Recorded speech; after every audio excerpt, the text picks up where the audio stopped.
Hello and welcome to Diverse and Inclusive Leaders, the podcast show where I interview the most inspirational and thought-provoking leaders of today and unearth their unique stories of diversity and inclusion to help inspire, educate and motivate others to make the world a better place. Today, I'm delighted to be joined by Caroline Pugh. Now, Caroline was the former chief of staff to a number of different businesses, to the chief technology officer for the US President Obama, Anish Chopra. She is currently working at present for a business called Care Journey, where she is the current chief of staff to the president. And she's also embarking on a number of different projects, which I'm really excited to learn about today, with the Mandela family. Caroline has won a number of different accolades. She was actually named as one of the 15 female entrepreneurs to watch by Entrepreneur magazine and has had and enjoyed a huge amount of notoriety with many of her achievements, including former businesses that she's launched, starting at the tender age of 19, where she started her very own healthcare tech company that had very similar goals to those at Care Journey, where she is at the moment. So, Caroline, welcome to the show. Thank you. Thank you so much. And I'm delighted to have you here today, least of all because I've heard such a lot about you from various different individuals who are well known, of course, within the American world of business. But I'm really keen for all of our listeners to hear a little bit more about what you've been up to recently. I know that you're very passionate, of course, as an entrepreneur in your own right, but you've been getting involved in various other philanthropic projects with the likes of the Mandela family, which sounds absolutely fascinating. So tell us a little bit more about that. Yes, so I work primarily with Ndaba Mandela, who is the grandson of Nelson Mandela. And he runs a foundation called Africa Rising, and it's primarily focused on both youth empowerment, talking about how do we distill a lot of the leadership lessons and mentality of a leader like Nelson Mandela and bring it forth to the next wave of leaders, next wave of 100 leaders throughout not only the continent of Africa, but really throughout the world as well. And also focusing on the fight against HIV/AIDS, which obviously is a huge disease and epidemic across Africa and particularly South Africa that is still not defeated yet. But it's a matter of getting the right types of treatments and also erasing some of the stigmas against HIV/AIDS as well. And so we're very focused on those two areas, and it's been very exciting to work with someone like him who he basically grew up with his grandfather for about 20 years. He started living with him for when he was 11 years old, and he recently came out with a book that talks about what he learned from living with his grandfather, which is called Going to the Mountain: Life Lessons from My Grandfather, Nelson Mandela. It's been extremely rewarding work to work with him, and we've kind of been on a little bit of a tour now for the last 2 months in the US, where he's been here. We've been hosting some philanthropic dinners and gatherings and conversations, as well as doing some book tour activities. So I'm very excited about that. I'm also very passionate about this Chief of Staff network that I've been building alongside a firm called Crime Chief of Staff. Where the chief of staff role, particularly in the US as well as now in Europe and elsewhere, is rising. A lot of CEOs are realizing that they need a strategic partner, they need a thought partner to help them really prioritize, delegate, think through what are the top 5 decisions of my week and month that are really going to move the needle on my business. And the chief of staff really helps them understand what those are and helps execute on them with them. And so there wasn't a formalized network when I was first chief of staff about 3.5 years ago. And I thought, why don't I start just getting people together so we can learn from each other and really have kind of a camaraderie, because it can be such a isolating role. And so I started hosting these happy hours, and the first one, 15 people showed up. And then over time, it just kind of grew from there. And so now the network nationally is over 3,000 chiefs of staff. And the reason why I bring this up specifically is because when we talk about future of work, I think chief of staff is highly involved with that, because a lot of these chiefs of staff are now getting promoted into executive level roles, and it's serving as a fast track, as we've seen, into getting into executive level roles. And what's really exciting about that is that the network is actually a lot of women. So there's about 60 to 70% of the network is female. And so I'm really viewing this as kind of a fast track for particularly women to become executives, which is obviously something that we need more of. That's absolutely fantastic. Honestly, you've got an unbelievably inspirational career to be doing all of this. Honestly, Caroline, I don't know how you do it. I think that's absolutely brilliant. And going back to what you said about the Mandela family and the fight on AIDS and HIV, that's something which is very, very close to my heart. I did actually go and spend a month out in Uganda about 10 years ago, living on an orphanage, and many of the children there had actually had parents who'd had HIV, and thus the reason that they had become orphaned. And I think, until someone has been out there and actually seen it kind of firsthand, it's so difficult to actually imagine and put yourself in the shoes of these incredible human beings that are suffering with such life-threatening diseases. So I think that's absolutely amazing that you're doing that. And, secondly, on the Chief of Staff Network, I completely concur. I think it's wonderful that there's so many ladies who are involved. 60 to 70% is a wonderful figure. And I hope here in the UK that we'll be able to follow in your footsteps with the Chief of Staff becoming a much more desirable role, because you're quite right. This is a strategic position, and it is something that CEOs really, if they haven't already realized they need to have, is definitely something that I think will be very prevalent in business moving forward, especially as emotional intelligence, EQ, IQ, etc., becomes more and more the most valuable commodity that we require for the future. Exactly. And so just rewinding a couple of steps from where you're at right now, Caroline, I've been dying to ask you a little bit more about the younger Caroline and some of your early experiences, I guess, within business, whether that was potentially shaped by family or early inspirations that you've had.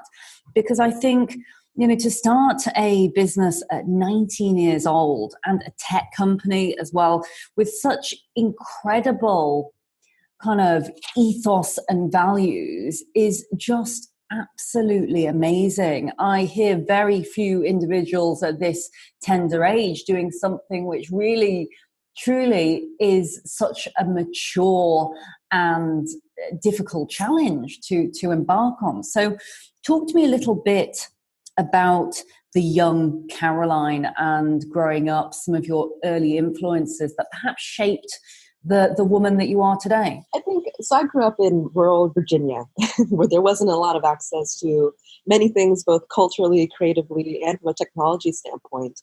And I think as I grew up as an only child and living in that kind of environment, I knew that there was something more in the world, and I wanted to try to figure that out. And I think I've always been someone that's very curious, which is obviously a trait that many entrepreneurs have. It's kind of like you don't stop until you have the answer, which I don't know. Absolutely. I was always very curious, and I always wanted to kind of not only live my own journey and path that wasn't always the most traditional path, but I also wanted to really uncover what else there could be that I could do. And my father was an engineer, and I learned a lot about technology and had a heavy influence on the way of thinking about how technology enables change. And I think that's how I always viewed it. It wasn't just about technology, and it wasn't just about having a business. It was about how can this be a vehicle for actually not only having a transformational experience for myself, but also being able to take whatever that thing was and being able to make an impact ultimately. So I started my first company when I was 19, and we were developing 3D human scanning technology at the time. And originally the intent was that we wanted to fix the retail industry, which, at the time was suffering from this enormous statistic that said 40% of what you buy online is returned every single year because of the sizing issue. And you just don't know sometimes if you need a small or a medium when you're shopping online, because you haven't been able to try it on and you're just kind of guesstimating. And so we wanted for people to have an ability where if they were able to get scanned they would be able to have all of their measurements, and we could tell them exactly what size they need to order. And that way there wouldn't be returns ever again. And then we quickly pivoted that idea actually into the healthcare space, because this was about 8 years ago when retailers were like, we're figuring out a mobile strategy, and it seemed like the market wasn't quite ready yet for 3D scanning technology.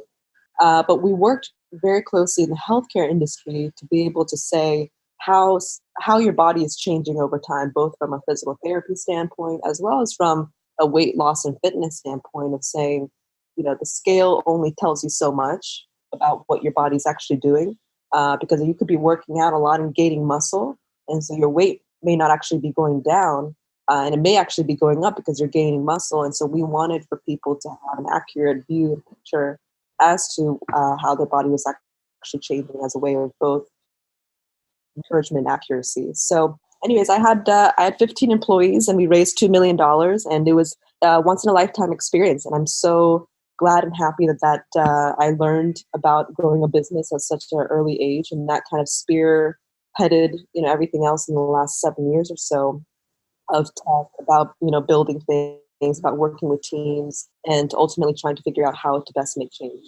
Wow, 2 million. So you must have been perhaps 21 at this point. That's just amazing. And I'm sure you learned so many lessons along the way. I'd be really curious to find out, and also perhaps to share with all of our listeners, because I'm sure there's many people who are listening today, and firstly, who are from lots of different diverse communities and backgrounds, and in different levels of their business careers, from starting out grads through to leaders who are already at the C-suite level. I wonder whether you could share with us perhaps some of the challenges that you faced along the route, and even perhaps any advice that you might like to impart on individuals who are, either starting out in their business or frankly, who are already seasoned executives. Because I think the wonderful thing about entrepreneurs, and perhaps I am slightly biased because I am one myself, and I just love starting new businesses and I love the thrill of the ride. Yes. But there is so much to be gleaned from the entrepreneurial spirit. It'd be great to hear your take firsthand on challenges and advice and pieces that could perhaps benefit our wider audience. Yeah, so I think particularly for me, like you had just pointed out, I was very young. And also, I think being a young female in tech, where you're trying to sell investors or trying to sell clients, can be a particularly tough position to be in because you just don't have that much credibility. But also, I faced some challenges when it came to actually pitching investors who were predominantly men, most of the time in their 50s and 60s. And I distinctly remember going into several meetings where I would be sitting there and I had a business partner who was male, who was an engineer, and he looked like a male. And I distinctly remember the investor saying, "So when is your CEO going to get here?" And I think number one, he thought I was either the assistant or someone that was just working for the CEO. And I think number two, he just never would have assumed that I was actually a co-founder and part of a technical company. So that would happen. And the second question would always be, whenever they did know that I was the co-founder, they would always direct the marketing and PR related questions directly to me and never ask me the technical questions. And they would always ask technical questions to my co-founder. And I started realizing that this was happening. And I don't know that it was happening necessarily on purpose, but it was something that was happening. And eventually I would have to address it and speak up and start answering those questions for myself because I knew the answers. And I think once I started doing that, you could see the looks on the investors' faces and knowing that they did make an assumption in some cases, and they recognize that.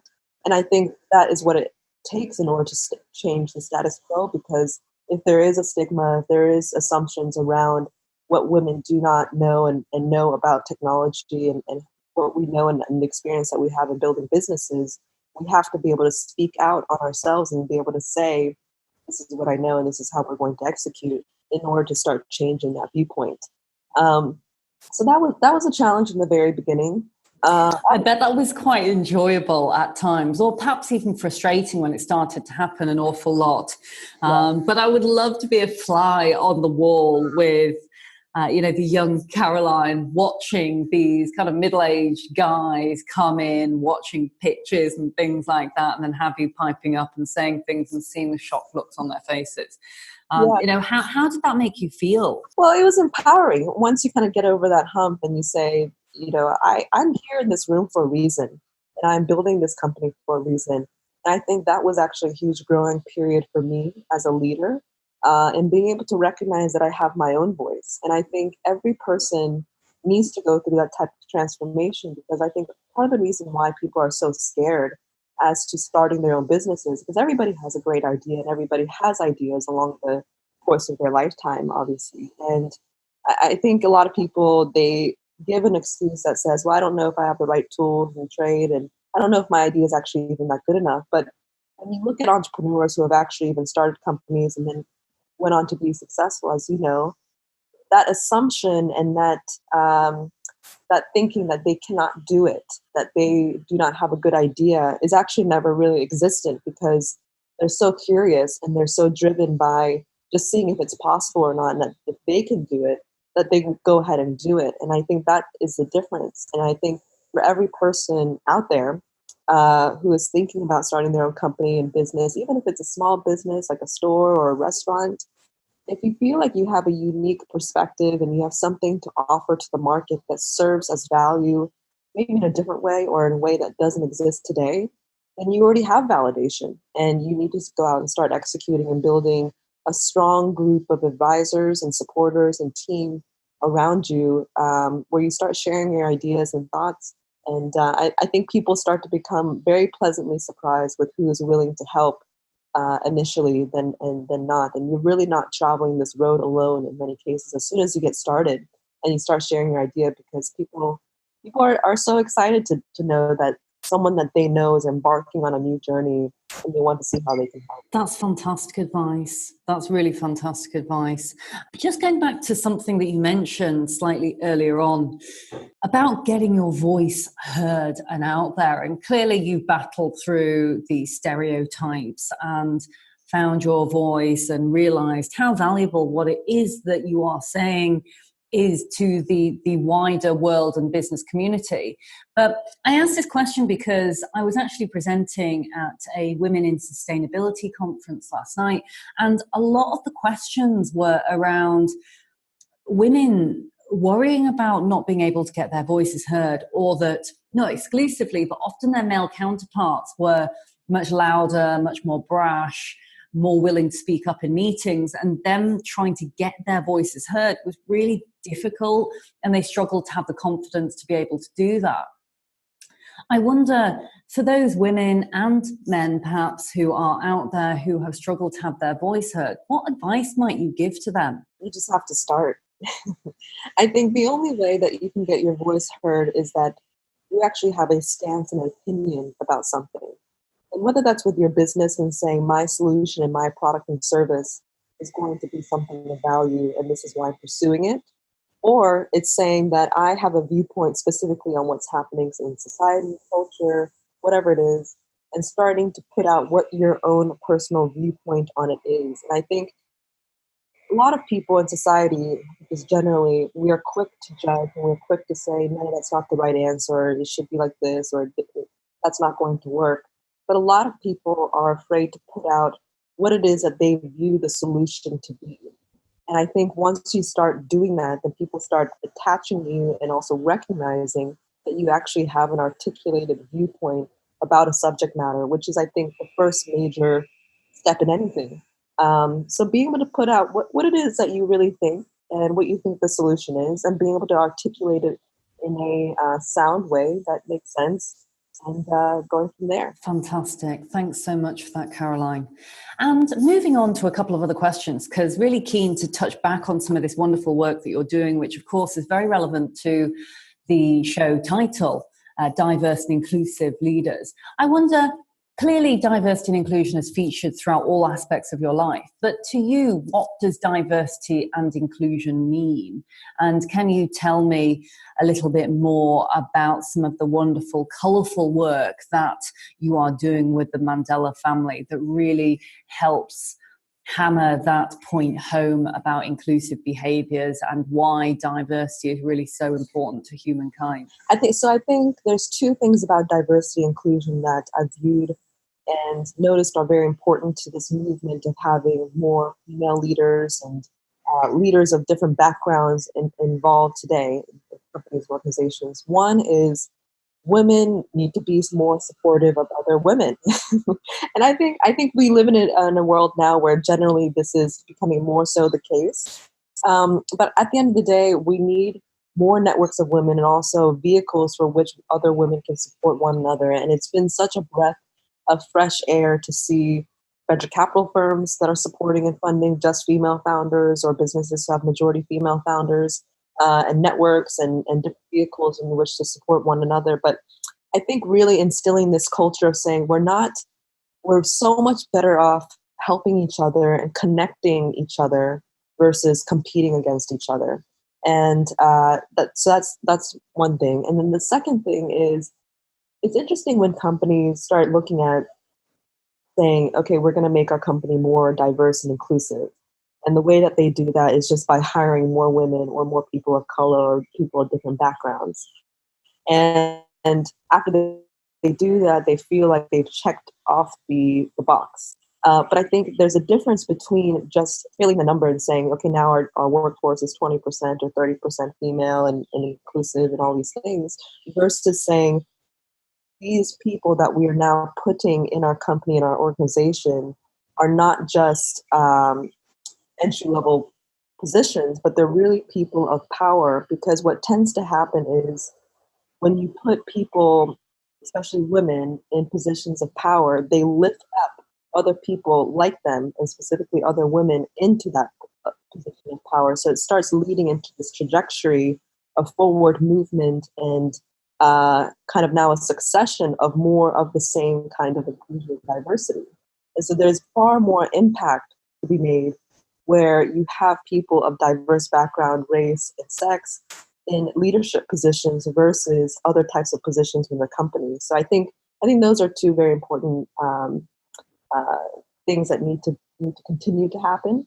And then to your second question about the Mandela work, so I actually got the chance to go to South Africa, and I actually used to live in South Africa when I was very young. Oh, wow. I was in South Africa last November for Nelson Mandela's 100th anniversary. He will be turning 100 years old. And I think it was a huge reflection period for both the country and for the world, and saying, what did we really learn from Nelson Mandela? What were the principles and ideas that he brought forth to the world that we need to be reminded of today when it comes to especially leadership and just values? And I think a lot of that comes down to resilience and honesty and transparency, and obviously fighting for what you believe in, and forgiveness. And when we think about the next generation of leadership, what is influencing our kids in the next generation today? And a lot of that is media and social media, whereas some of those ideas and ideologies are not necessarily portrayed in those ways or with those values that I just talked about. And so if there can be specific programming and media that's focused on instilling those values or reminding those values of Nelson Mandela and how he thought and how he led, essentially, we're hoping and thinking that could be a better way for children and young adults to think about their own careers.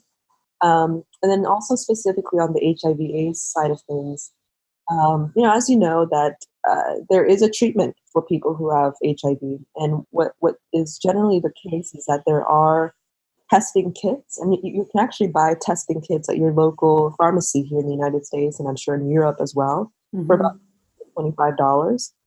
And it's non-invasive, and you actually just take a swab, and then you're able to know within 20 minutes if you're positive or negative, and just know what your status is. But unfortunately, in Africa, it's oftentimes very hard to get access to these kits, and especially those in rural areas or impoverished areas, they just don't have access at all. So a first step in kind of the problem in this is just people having access and knowing whether or not they have HIV. And that way they can get directly on the treatment. And once you're on the treatment, you actually don't get AIDS, which is, how people die, obviously. And so We need for people to get more access to these kids. And so we're working with a number of partners to get, first of all, the kids into more accessible places, but also the goal is to make these kids just completely free and just give them out to everybody within South Africa to begin with, and then within Africa, that people actually can get tested whenever they would like, and no one should go untested basically over the next 10 to 15 years. That's the hope and goal there. Absolutely. There's absolutely fantastic initiatives, and I completely agree with you. I mean, it should be a right of everyone to be able to get tested and for that to happen for free, and to spread education further, because, you know, I think back and I know clearly things have come on a huge amount since I was in Africa, in Uganda 10 years ago. But a lot of the piece was around education, because, you know, especially the kids and many of the local communities really didn't know that much, weren't that educated over how they might be able to get help. So I really do think it's absolutely wonderful what you're doing there with the foundation.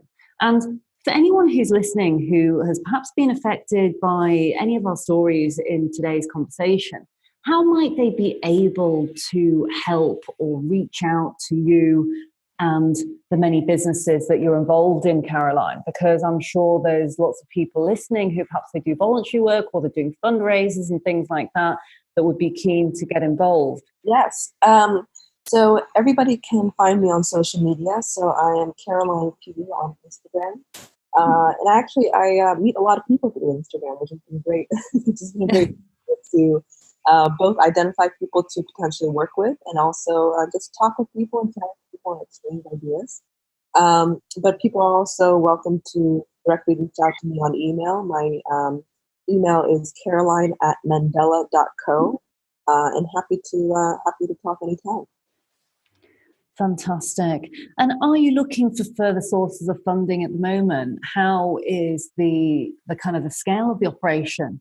Because I asked that because our new social enterprise called Dial Global, which stands for Diverse, Inclusive, Aspirational Leaders, we're actually giving 10% of our profit back into charity to support our 5 key pillars, which include the youth and homelessness, as well as education, environmental and the cultural arts. And so perhaps there might be something through our meeting and through our introduction and chats over social media that we might be able to do to help further spread the fantastic work that you and the Mandelas are doing right now.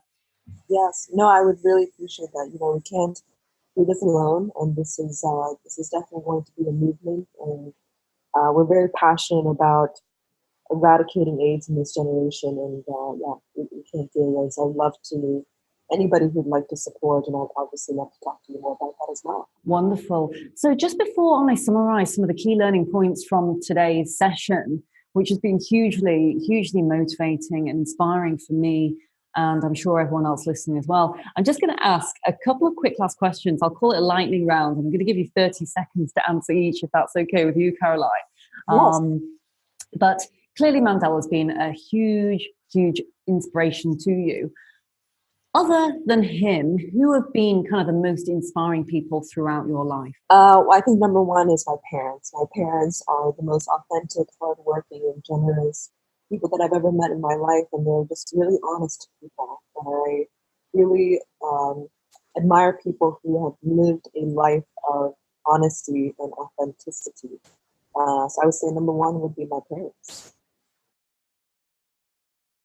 Fantastic. And secondly, if there was any advice that you could give your younger self, and I know that you're still very young anyway, but if you could give your even younger self advice, would there be anything that you would go back and change or say that might have altered the course of your career and life? Well, I don't regret anything, and I think there's a reason why I went through the journey that I've gone through thus far. Otherwise, I wouldn't know the things that I do today. So I wouldn't change anything. I think I would say enjoy it more.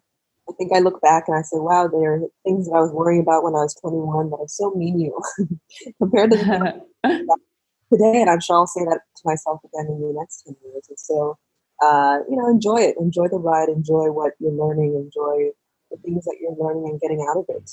I think that's the number one thing. Great. And what does success mean to you? I think ultimately making impact. There's been several moments, I would say, in the last 5 years where people have come up to me, or after an event or after some sort of gathering, I feel like there's been some sort of change. And I haven't quite been able to define whether or not I've been able to change any one person's life in that room, but I feel like I'm getting closer to that objective. And whether it's being able to change 10 people's lives or 10 million people's lives, I think that's the most important thing. And I think I'm starting to narrow down what it is that I actually want to execute on specifically and who I want to work with. Talking about the Mandela family, in order to make that type of substantive change where we can say over the course of the next 10 years, we are able to do X. And if it worked for us, then maybe it wouldn't have been able to be achieved. And I think those are the people that I've always admired the most, people who have taken on large challenges and huge challenges and say, I want to take ownership of this and make that difference. And they did. And that's what I ultimately want. Wow. Well, there's been so many learnings from today. There really has. And I've got lots of notes here. So I'm going to just try and summarize quickly for our listeners before we wrap up and say goodbye for today. But some of the things that I've learned from our conversation are certainly to really feel empowered. I mean, wow, if you can start at the age of 19 and really move outside of your comfort zone and actually start something which you truly believe in, then that is pretty much, one of the most inspirational stories that I think anyone might be able to take away, to really just go out there and do it. I think your curiosity and entrepreneurial spirit, of course, have really shone through, really not stopping until you get that answer. And like you say, it is our lives that we are looking after here, our own journeys that we are on. And so actually, it's very much about embracing that and really trying to make a positive difference.